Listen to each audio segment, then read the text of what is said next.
नमस्कार दोस्तों, चैप्टर 3 को आगे बढ़ाते हैं। चैप्टर 3 में आपने अब तक जो पढ़ा उसका था रिवीजन। आपने दो चीज़ें पढ़ी। एक पढ़ा मांग का अर्थ, और मांग के अर्थ में क्या बताया था आपको कि सिर्फ वस्तु की डिमांड करना जो है वो मांग नहीं है। मांग का मतलब निश्चित कीमत, निश्चित समय पर वस्तु या सेवा को खरीदने की इच्छा, शक्ति और तैयारी। देन उसके बाद मांग को प्रभावित करने वाले परिबलों को हमने बांटा था दो भागों में, एक कीमत और दूसरा कीमत सिवाय के अन्य परिबल। अब उन्हीं के आधार पर हम बनाने जा रहे हैं एक समीकरण। उन्हीं मतलब मांग को प्रभावित करने वाले कई परिबल हैं, कीमत और कीमत के अलावा। अब उन सारे परिबलों को ध्यान में रख करके हम एक समीकरण बनाएंगे जिसको नाम दिया गया है मांग का फलन, डिमांड फंक्शन। एक छोटा सा समीकरण भी छोटी सी व्याख्या भी आएगी इसकी अर्थ में कि फलन क्या होता है। दो या दो से अधिक परिबलों के बीच कारण और असर के बीच के संबंध को मांग का फलन कहते हैं। क्योंकि मांग को प्रभावित करने वाले परिबल काफ़ी अधिक हैं, तो उसके लिए आपको एक फलन, एक समीकरण बनाना पड़ेगा। वो समीकरण अब आपके सामने आ रहा है और उसको जो निम्न अनुसार है, और ये समीकरण आपके पास आ गया। dx is equal to function f जो लिखा है, f का मतलब फंक्शन, ये f की निशानी, और फिर दिया है px, py, pe, ty और u। अब आपको सबका मतलब पता होना चाहिए, कुछ भी नया नहीं है। सबका मतलब क्या है? सबका मतलब जो भी आपने पढ़ा था, मांग को प्रभावित करने वाले परिबल, उसमें से सबसे पहला परिबल dx का मतलब demand, demand of x, x वस्तु की डिमांड को असर करने वाले परिबल। तो dx का मतलब हो गया डिमांड ऑफ x। फिर px, p का मतलब प्राइस ऑफ x, x वस्तु की कीमत का असर। तो आप एक तरह से दो भागों में बांट सकते हो मांग को प्रभावित करने वाले परिबल। एक ये हो गया है कीमत, और ये बाकी जो है वो है कीमत सिवाय के अन्य परिबल। अब अन्य में क्या क्या है? अन्य के अंदर पी वाई का मतलब है प्राइस ऑफ वाई, वाई का मतलब संबंधित अन्य वस्तु। इसको मैंने लिख दिया है नीचे, तो हम सीधा वहीं पे आते तो आपको थोड़ा आसान रहेगा। डी एक्स का मतलब एक्स वस्तु की मांग, जो ये ऊपर लिखा हुआ है, और एफ का मतलब फलन, और पी एक्स का मतलब एक्स वस्तु की कीमत। पी एक्स जो यहाँ पे दर्शाया गया है, ये पी एक्स का मतलब एक्स वस्तु की कीमत। एक्स वस्तु की मांग को असर करने वाला सबसे बड़ा परिबल कोई अगर है तो वो है उसी वस्तु की कीमत। ये था मांग को प्रभावित करने वाले परिबलों में पहला पार्ट। अब हम पढ़ने वाले हैं ये बाकी, ये हैं अन्य परिबल, ये अन्य परिबल। अब चर्चा होगी अन्य परिबलों की। अन्य परिबल के अंदर पी वाई का मतलब वाई वस्तु। वाई में आपने दो पढ़ा था संबंधित वस्तु में।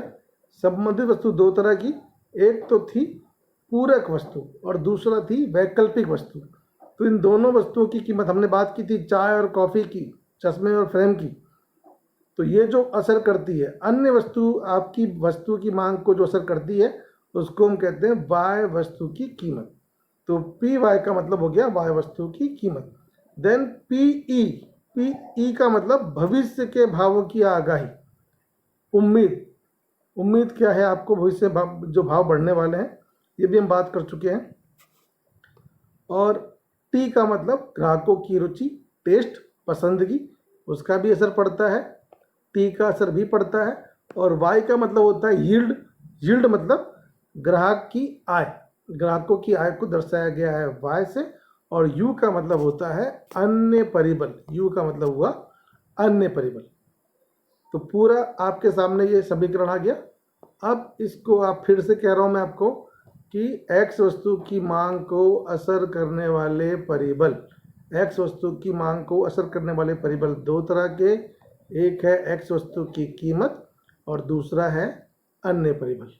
अन्य में क्या था? वाई वस्तु की कीमत, और फिर भविष्य में भाव बढ़ने की आगाही, ग्राहकों की रुचि और ग्राहकों की आय, और ये अन्य परिबल जो है जिसमें जनसंख्या आएगा, जनसंख्या बढ़े तो मांग बढ़ती है, जनसंख्या घटे तो मांग घटती है, तो वो अन्य परिबल के अंदर आएगा।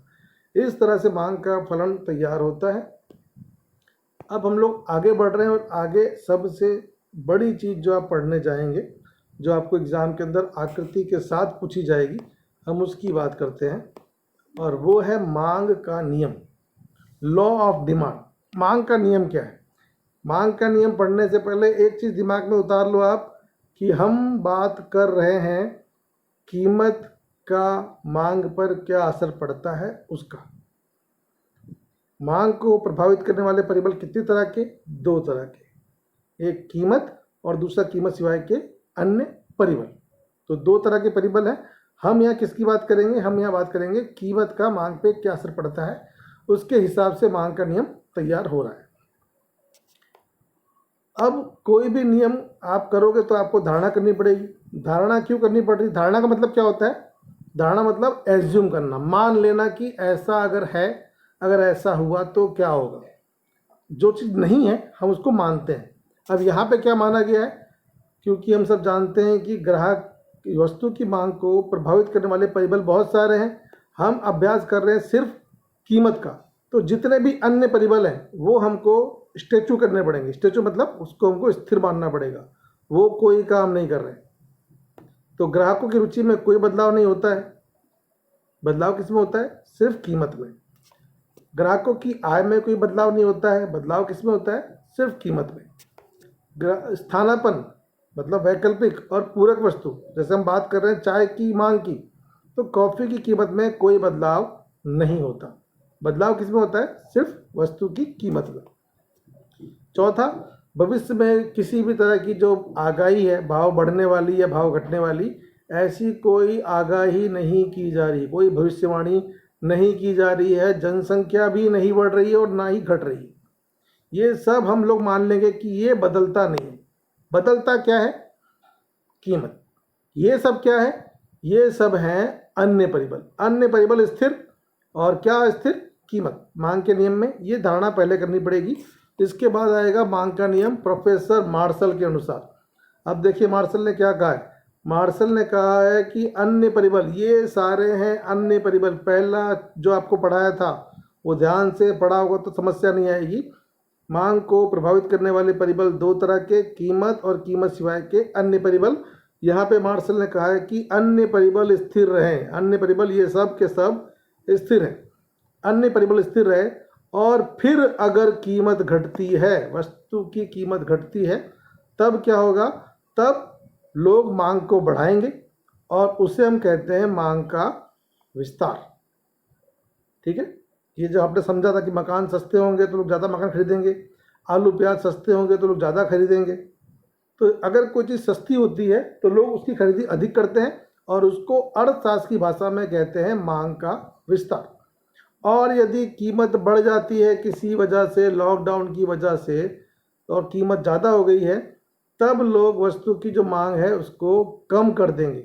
और जब वस्तु की मांग को कम कर देंगे तो उसे कहा जाएगा संकुचन। और इस तरह से आपके सामने जो चीज़ आ रही है, कीमत और मांग के बीच संबंध कैसा है? व्यय संबंध। ये हमने पहले ही पढ़ा था। व्यय संबंध क्यों है? क्योंकि कीमत जितना ऊपर जाएगी मांग उतना ही नीचे आएगी, और कीमत जब नीचे आएगी तब मांग ऊपर जाएगी। अब एक बार फाइनल फिर से कह दे रहा हूँ, कीमत अगर घटती है तो वस्तु की मांग बढ़ती है, जिसे कहते हैं मांग का विस्तार। कीमत अगर बढ़ती है तो वस्तु की मांग घटती है, जिसे कहते हैं मांग का संकुचन। ये है मांग का नियम। अभी यहाँ खत्म नहीं हुआ है, अभी हम इस चीज़ को सपोर्ट देंगे। किसका सपोर्ट देंगे? आंकड़ों का और आकृति का। तो आगे आपके सामने आंकड़े और आकृति आने वाले हैं। ये आकृति आपके सामने आ गई, तो मैं हट जाऊँ साइड में। हम तालिका का अध्ययन कर लें पहले। तालिका में पहले ऊपर टाइटल देख लो। एक तरफ दूध की कीमत है और एक तरफ दूध की मांग है। शुरुआत में क्या हो रहा है?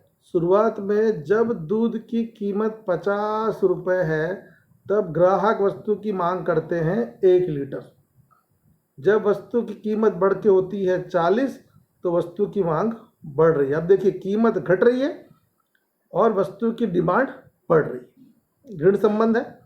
कीमत और घटी, कीमत घट के हो गई 30, वस्तु की मांग बढ़ के हो गई है 3, कीमत हो गई है 20, वस्तु की मांग हो गई 4, और कीमत और घटी और मांग और बढ़ी।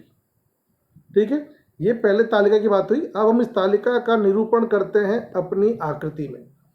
सबसे पहले ये देखिए, कीमत 50 और मांग 1 रुपये 1 लीटर, ये है आकृति में। अब यहाँ देखिए, इधर दिखाया गया है लीटर और यहाँ दिखाया गया है कीमत। जब कीमत 50 रुपये है, कीमत 50 रुपये है, तब वस्तु की मांग कितनी है? 1 लीटर। तो आपको पहला बिंदु कौन सा मिला? ए बिंदु मिला। कीमत जब 40 हुई तब मांग बढ़ करके हो गई है 2 लीटर। कीमत 30 हुई तो मांग बढ़ के हो गई 3 लीटर। कीमत 20 हुई तो मांग बढ़ के हो गई 4 लीटर। कीमत 10 हुई तो मांग बढ़ के हो गई है 5। आपको क्रमशः बिंदु मिल रहे हैं, ए बिंदु, बी बिंदु, सी बिंदु, डी बिंदु और ई बिंदु। आपने इन बिंदुओं को जोड़ा आपस में। जब इन बिंदुओं को जोड़ते हैं तब आपको ये लाइन मिल रही है। इस लाइन का नाम क्या है? मांग रेखा। क्यों मांग रेखा? क्योंकि ये अपने सभी बिंदुओं के ऊपर वस्तु की जो मांग है वो दर्शाती है अलग अलग कीमत पर। इसका ढाल कैसा है? ये जो ढाल है इसको हम कहते हैं ऋण ढाल। ये ऋण ढाल है, और अगर ऐसे होता तो इसको कहते हैं धन ढाल। मांग रेखा का ढाल ऋण है। क्यों ऋण है? क्योंकि कीमत और मांग के बीच व्यस्त संबंध है।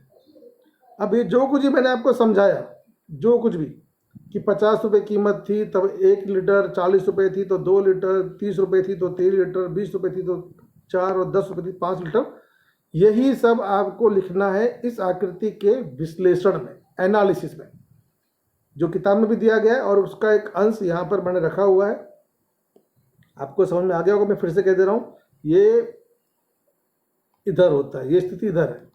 40 रुपये तो ये बिंदु यहाँ मिलेगा, 30 रुपये तो बिंदु यहाँ मिलेगा।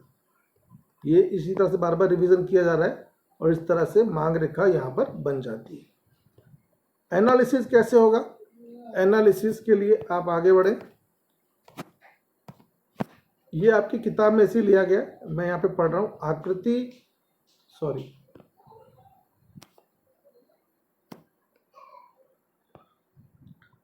आकृति के एक्स अक्ष पर दूध की मांग और वाई अक्ष पर प्रति लीटर कीमत दर्शाइए।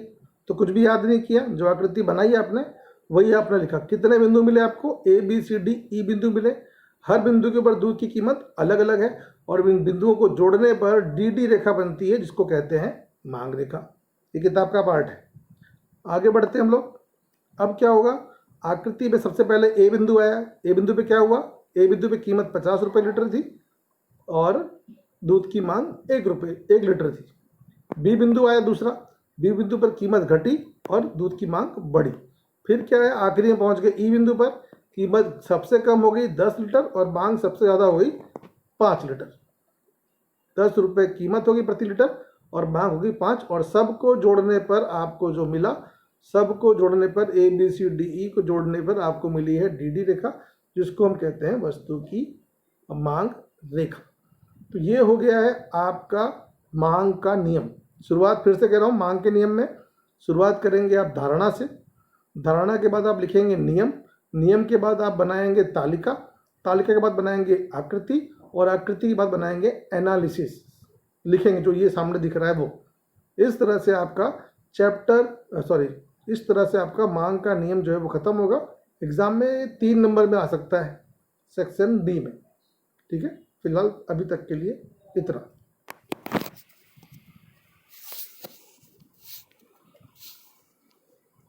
बहुत बहुत धन्यवाद। जय हिंद, जय भारत।